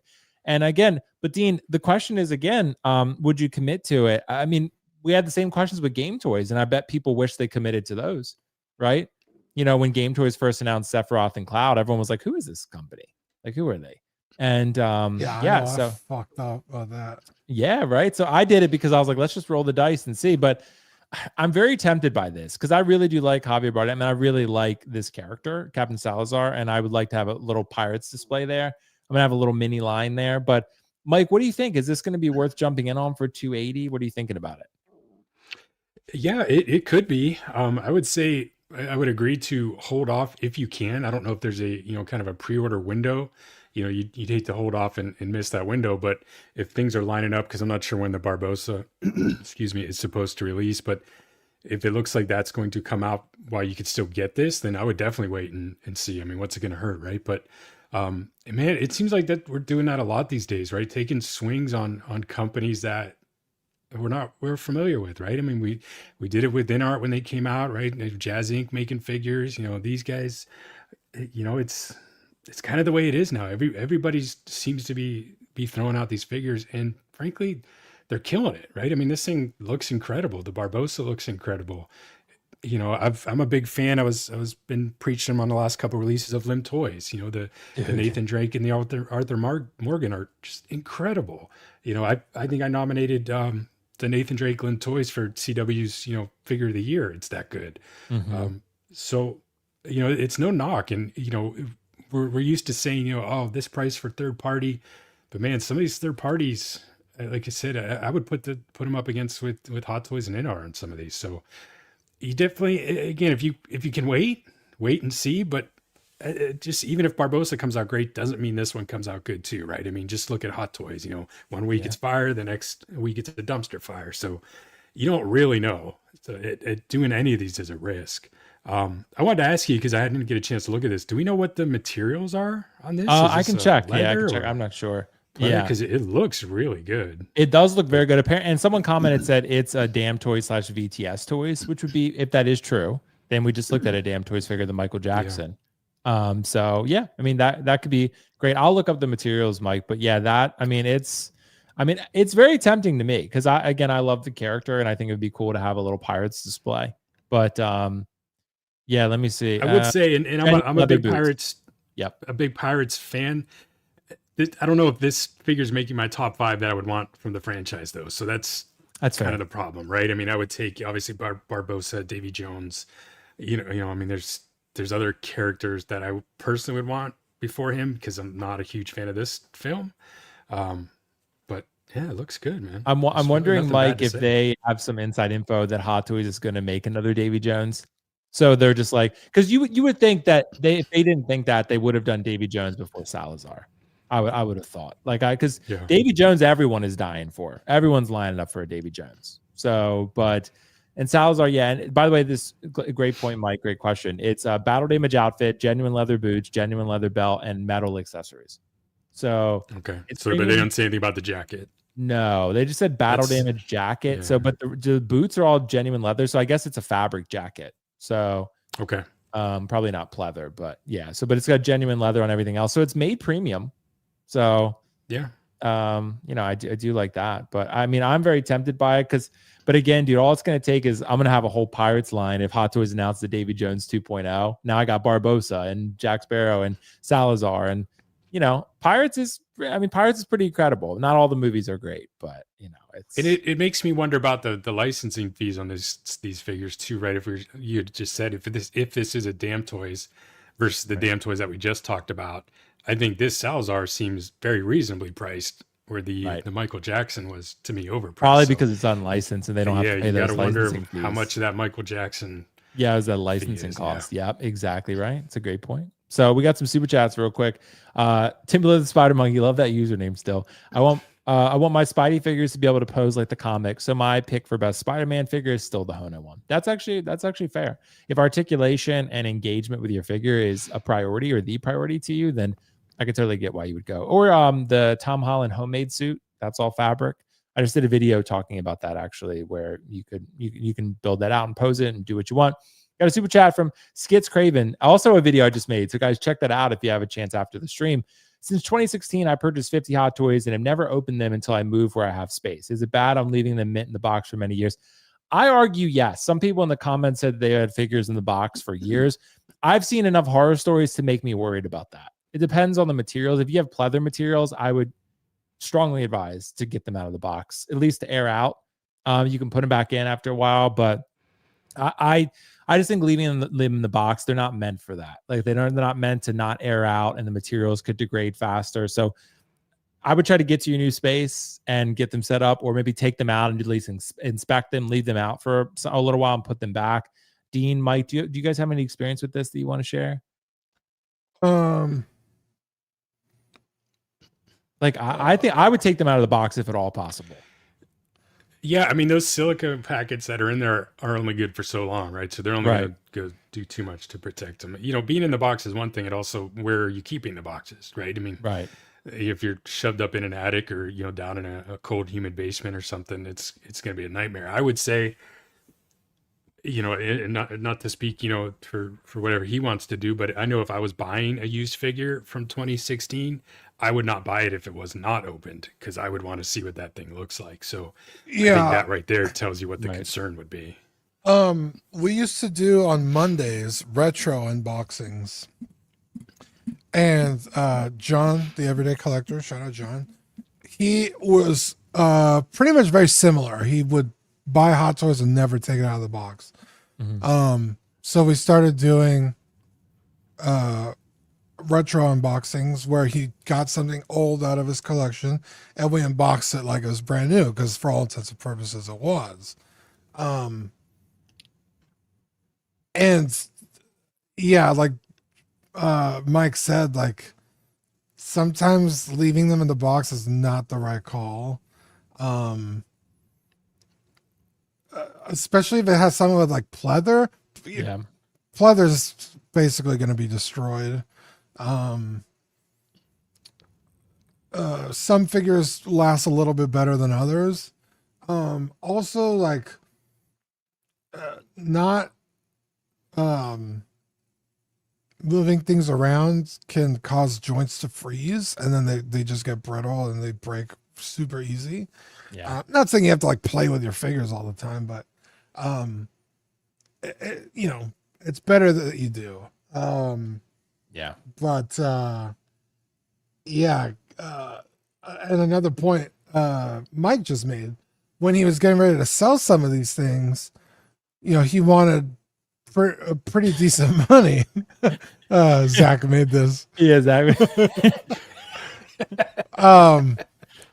And people were like, well, I want to see the figure if I'm going to be paying that kind of money. And it's like, but you know, it's not open. So if I open it, now I'm going to have to ask for less, but it's like people aren't willing to pay the money if it's not open. So it's a tough situation. So, and it's tricky because if you get, and I mean, not to shameless plug too much, but the video I just made, I bought a Star-Lord Volume 2, brand new on eBay.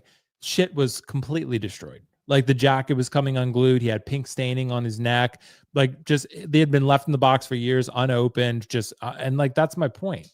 Like it's just, Yeah. that was a bad enough experience for me that I was like, this is, and I've seen enough of them too, where I'm like, this is not good. So maybe it's fine, maybe it's not, but I'm not willing to risk it. So I would try to get them out of the box. And Mike is 100% right. Depends on your humidity control in your room.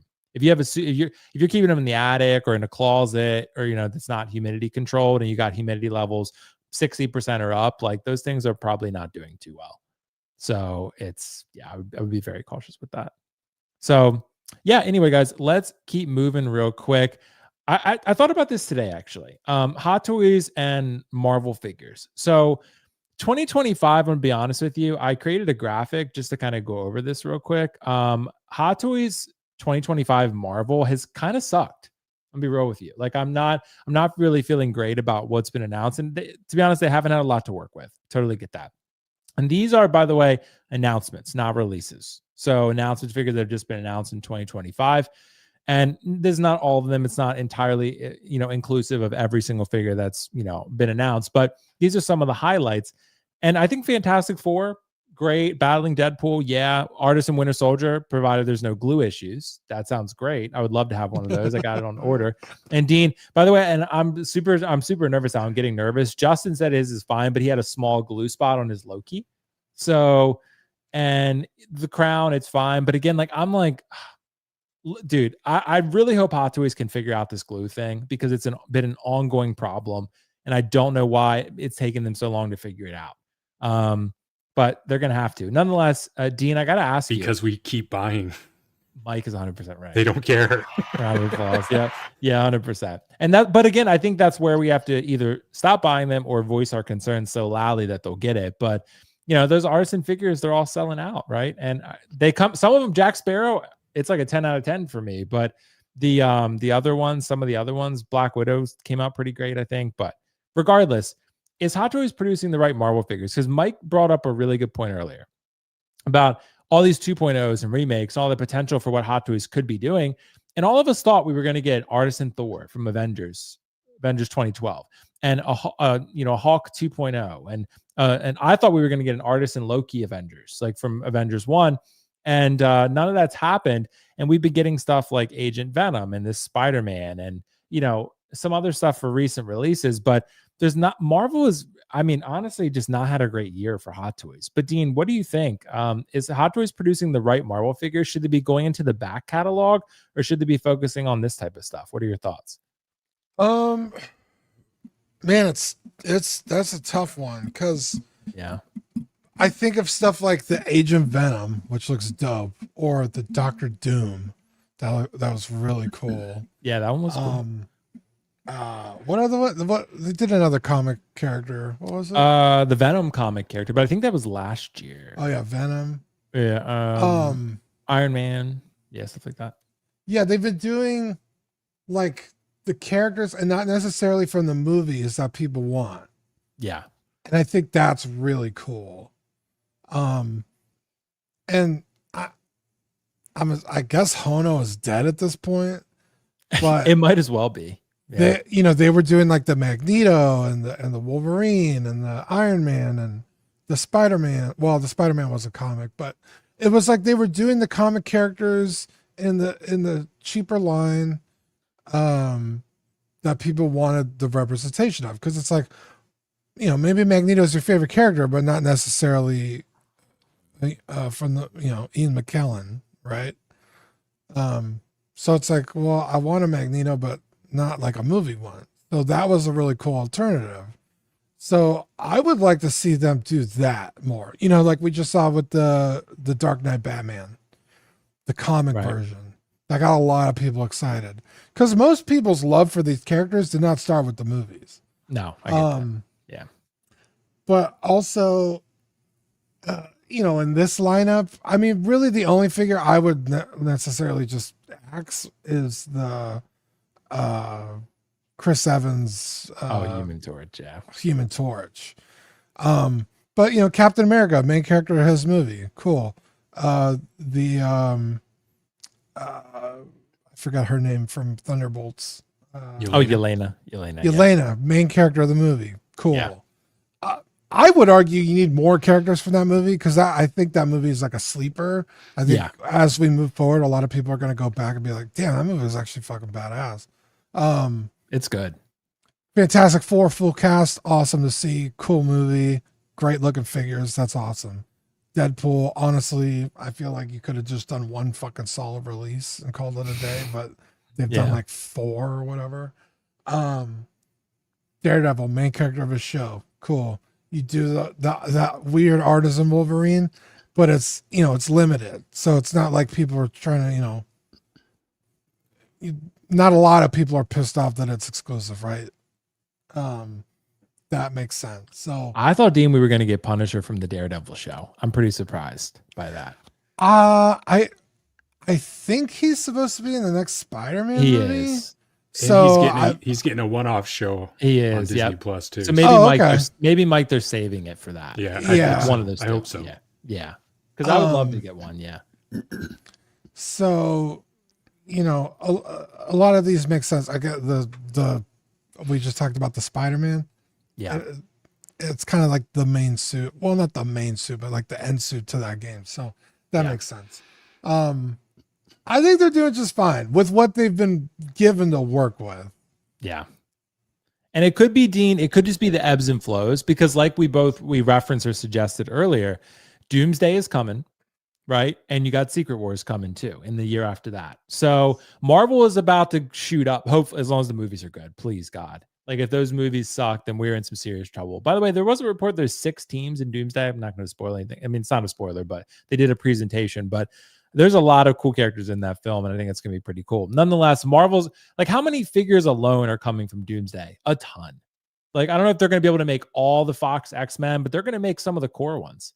Like, they're going to make Magneto probably a Nightcrawler, stuff like that. And they're going to make Doctor Doom, obviously, for, him being the new villain. And there's a lot coming from Marvel in the future. So I just think this was its down year. Mike, what do you think about this? Yeah, I look at this list and I think back how I mentioned about the Star Wars OT figures, right? Like, this seems like the perfect time to go back and reissue those figures. It seemed like a no-brainer, right? Because again, Hot Toys was reissuing or 2.0 and everything. Yeah. But look at this list.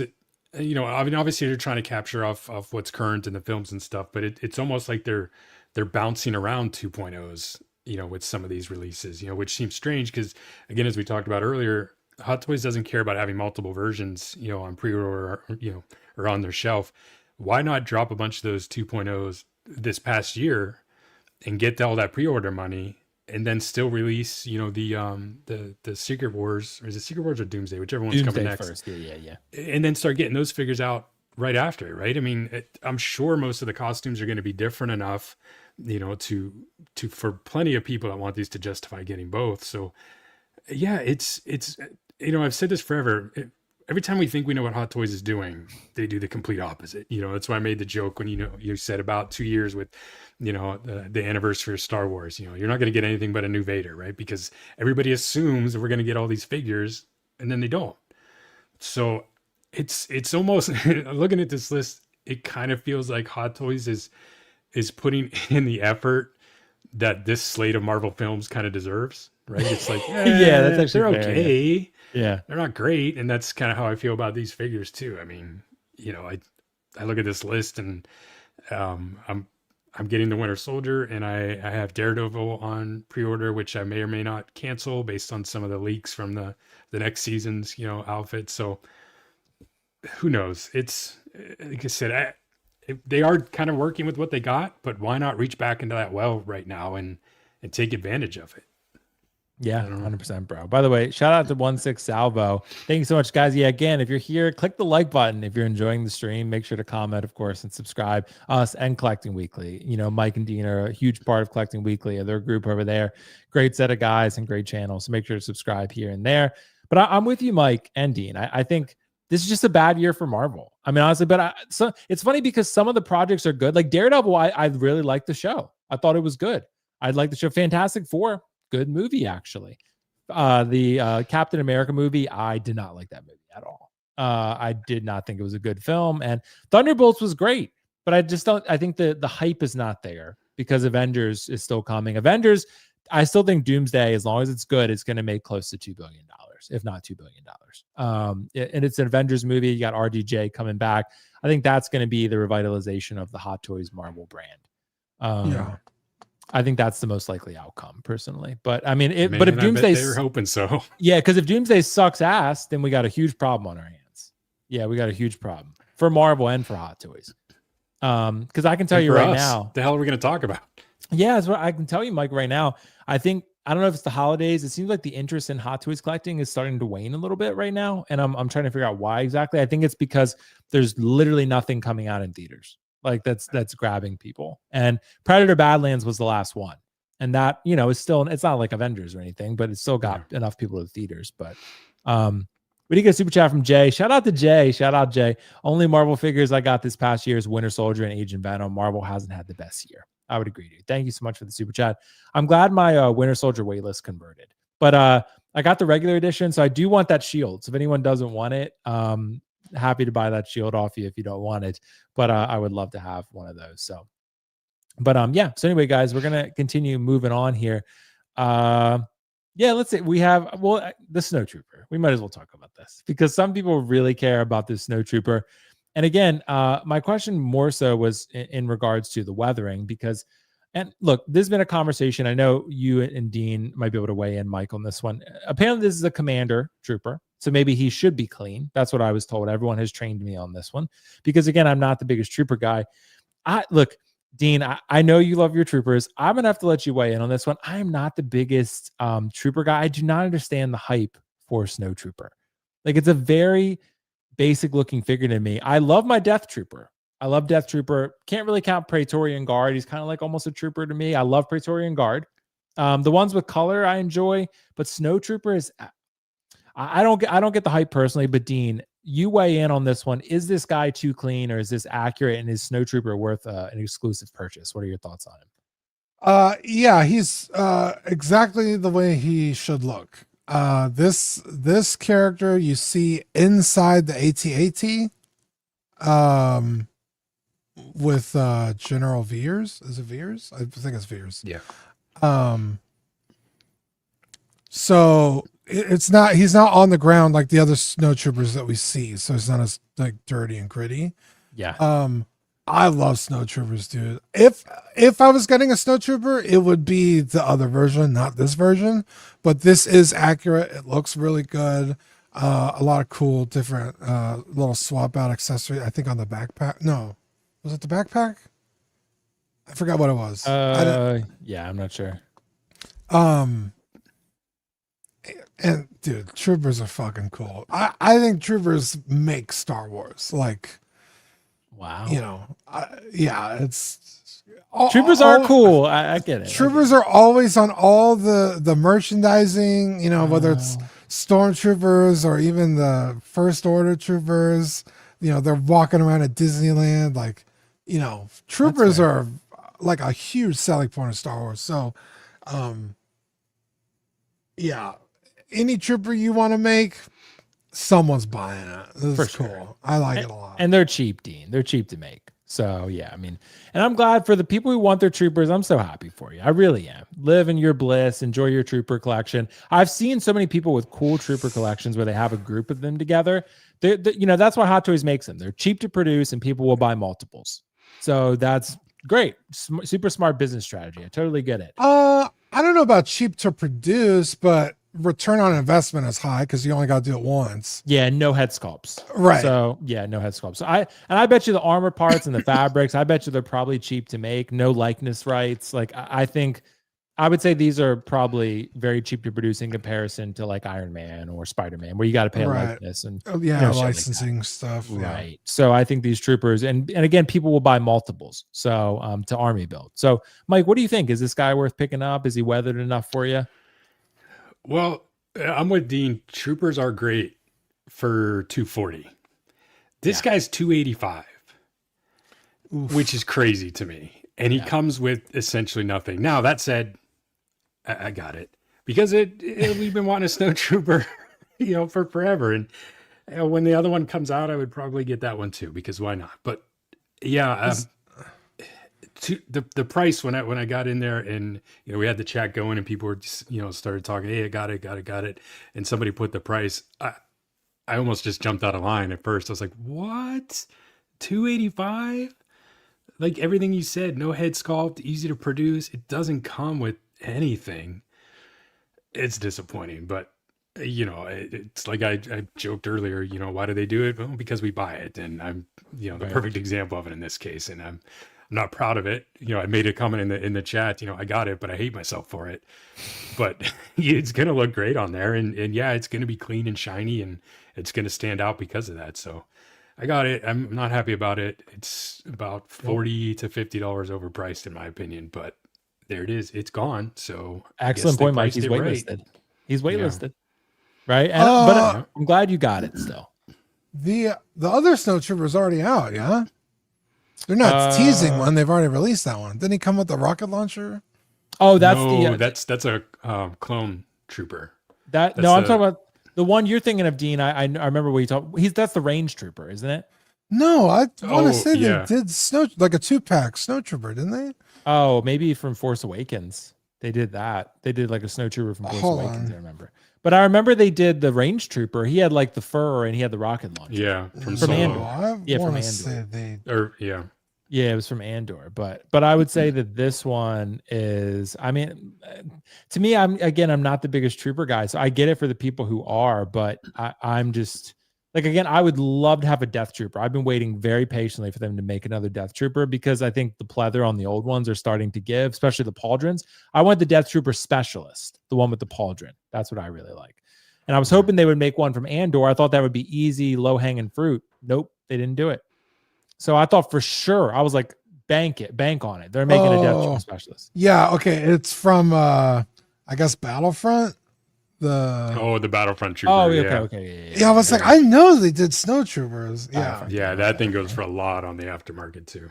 Yeah, it came with the rocket launcher. I know I wasn't crazy. Yeah, Dean's rarely crazy, so it's fine. But anyway, congrats to Mike. You know, the thing that gets me is I've recently, and I know a lot of us are doing it, right? Trying to thin down the collection and what I'm pre-ordering and being, you know, a little more picky. And one of the things I said maybe 2 months ago was like, I'm just going to focus on original trilogy because I know I'll make a bunch of those. And then sure enough, what the last 3-4 figures of Star Wars have been like OT stuff. And I'm like, God damn it. Dude, I thought I was going to catch a break and they keep dropping the stuff I want. So impossible. Yeah. Hot Toys never let you catch your breath at all. So yeah, makes sense. Well, guys, Dean, Mike, thank you so much for joining me, guys. Thank you so much for joining this live stream. Make sure to click the like button. We are going to wrap it there and just, talk about some things as we wrap things up here. But again, make sure you like and subscribe. We are going to do a giveaway for the Hot Toys sculpted hair Heath Ledger Joker, which I've saw has dramatically increased on the aftermarket. It's like $400 or $500 on eBay for this figure now. It's crazy. So I'm giving it away when we have 15,000 subscribers. Last I checked, we're about 25 subscribers away from that. So hopefully we hit that soon. If we hit it by next week, whatever the closest Lights Camera Collect live stream is, we will do it then. But remember the rules. I'll post about it again when we hit 15K. If you already comment on that video, you're already entered, so no problem. If you're a channel member, you get 2 entries. If you comment, you got to make sure you comment. And of course, you got to be subscribed to me and Comic Concepts and be at the live stream. So I'll post all that, but make sure to check out my video I just posted on Hot Toys breaking figures, or people breaking their Hot Toys figures. So that was a fun one. And then, shout out to channel member, Mr. AJ Green Day. Thanks so much, bro. He joined at the perfect time because that giveaway is just about to happen. Thanks, bro. 16 Too much heat. Great to see collecting weekly well represented today, dude. Thanks so much, Marco. Marco, the G himself / Ben Thomas. Because do you remember that, Dean, where Kiko called Marco Ben? Yeah. Dude, that happens so often. Sorry, Dean. I was gonna say I want to come on today and just land somewhere between Marco and Ben. Marco and Ben. Exactly, dude. Exactly. Dude, so many people confuse them. It's like a running joke in our chat, and it's like, how? Yeah, I don't know. They don't even look alike. One's so handsome and nice, and the other one's Marco. Yeah, exactly. Wow, poor dude. Marco. Shout out to Marco there for taking strays. He's just a little guy. I know he is. He's funny. Not. I think he's like 6'2". Yeah, he's tall as shit. Because I met him when I went to SCCC last year. I met him. I was like, damn, Marco's surprisingly tall. I didn't. Yeah, when I met him, I was like, holy shit, you're way taller than I thought you were gonna be. Yeah. And I'm 6'4", so I'm usually like the tallest person around. But when I met Marco, I was like, holy shit, like you're just close to my height. Yeah, he's right up there.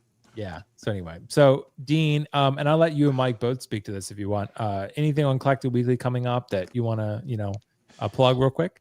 Yeah, we got the Collecting Weekly Awards, the yearly figure awards show we do. We got our nominations locked in.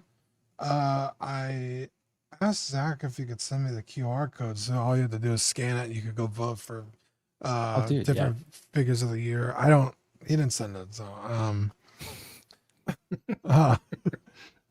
but yeah, we have a lot of different categories like head sculpt of the year, figure of the year, 1/6 figure of the year, which is different because there's like 12 scale figure of the year, best figure under $30. We have a lot of stuff. Oh my god, Dean / Dean Knight. How dare you? By the way, shout out to Jordan Dean. I didn't mean to cut you off, but shout out to Jordan Oiler's workshop. Great dude. Met him at SDCC. Him and his wife are so kind. Great. Jordan is amazing, dude. I love that guy. He's truly amazing. Yeah. And talented. Yes. And handsome. All of the above. The total. I love his content. Yeah. Total package, dude. I was watching him the other day on a live stream. He was just like making a diorama. Yeah. And it was so relaxing. I was like, this is like wholesome content. I love this. So shout out him. But anyway, we got the award show going, so you can head over to last week on Tuesday, the Collecting Weekly live show. The QR code is up there in the corner of the video. If you scroll through it, you can go vote if you want. A lot of hot contenders. My figure of the year is Battle Damage Vader. It's a great choice. It's pretty solid, but the people voted for the nominees, so we picked whoever had the most nominations got picked for the final pool. So it's all community. We don't pick, so it's all community voted. So okay, like Wolverine is on there. Mike, you remember who else is on there? I think Legolas is on there. Yeah, InArt Legolas is on there. Was Damtoys Nathan Drake? I know I was pushing for him, but I can't remember if he. I think he was third party figure of the year. Okay. Yeah, That's a great choice, Mike. He really needs to be considered. It's solid. Yeah. I think last time we checked the polling, it was ahead, I think. Okay. Yeah. Yeah. And then that like third party Officer K from Blade Runner, that was really cool. That's on there. So you can head over there and vote.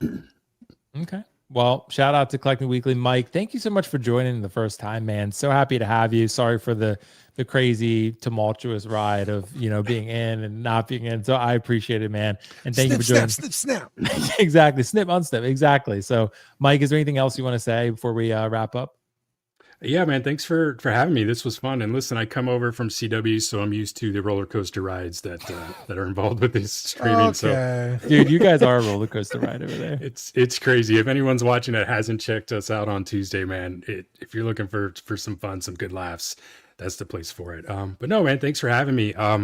If anyone wants to give me a follow on Instagram, Mike's Adventure World, one of the top 2 3D printing makers in CW. I won't mention the other guy, the competition, but give us a follow, check us out. And again, thanks for having me, Will. Cool. Yeah, no problem, man. Thanks for joining. I'll pull that up real quick just so I can show people. Mike's 3D prints are incredible, by the way. Are they better than Aux Daddy? They gotta be. Yeah. Well, Mike's are so good that Zach had to upgrade his printer to even compete. Well, I did see on the stream the one thing about the printer lines Mike was giving. Dude. Hashtag layer lines. Yeah. Their back and forth is so funny, dude. Yeah. So shout out to Mike's Adventure World. But yeah, look at this, dude. 3 dimensions. Oh, great. Hold on, Dean. How do I you just double click my window. That's what I tried, but it's making me full screen when I did that. So yeah, it's not letting me solo. So we'll just have to trust Dean. Exactly. He wouldn't leave us astray. And then he also did our logo. Look at this, dude. That's beautiful.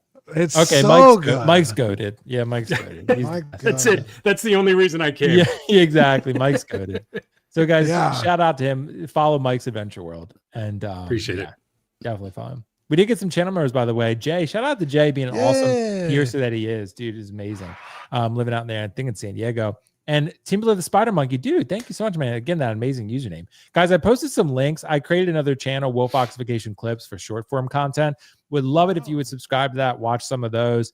For short form content, I'm just separating the two because it's almost 2 different audiences. And TikTok, trying to expand the channel over there on TikTok. So definitely check that out. I posted that link as well. And of course, the new video I just posted, check that out, and some other recent ones. I feel like they haven't been getting pushed to as many people, so I definitely don't want people to forget about those. But thank you so much for joining us every Friday, 5:15 p.m. Eastern. Thank you to Mike, did an amazing job. Thank you to Dean for always being amazing and consistent. Love you very much. And thank you guys for supporting me and watching this channel so much. I got so many messages from year-end reviews from YouTube and people saying that I was in their top 5, and I really appreciate that. So if you have any of those, feel free to send them my way. Really do love seeing that. And thank you guys so much for joining me as always. And shout out to Collecting Weekly and the rest of you guys for being amazing. So guys, thank you so much. Enjoy the rest of your weekend, and let me know if you have any questions. Instagram and YouTube, TikTok, all of it. So we'll catch you in the next one, guys. Peace out. See you later. Thank you for watching another episode of Lights Camera Color. Please make sure to click the like button and subscribe to this channel. And of course, check out my amazing co-host channel, Dean the Dream, Collecting Weekly, linked in the description below. Thank you so much, and see you in the next one.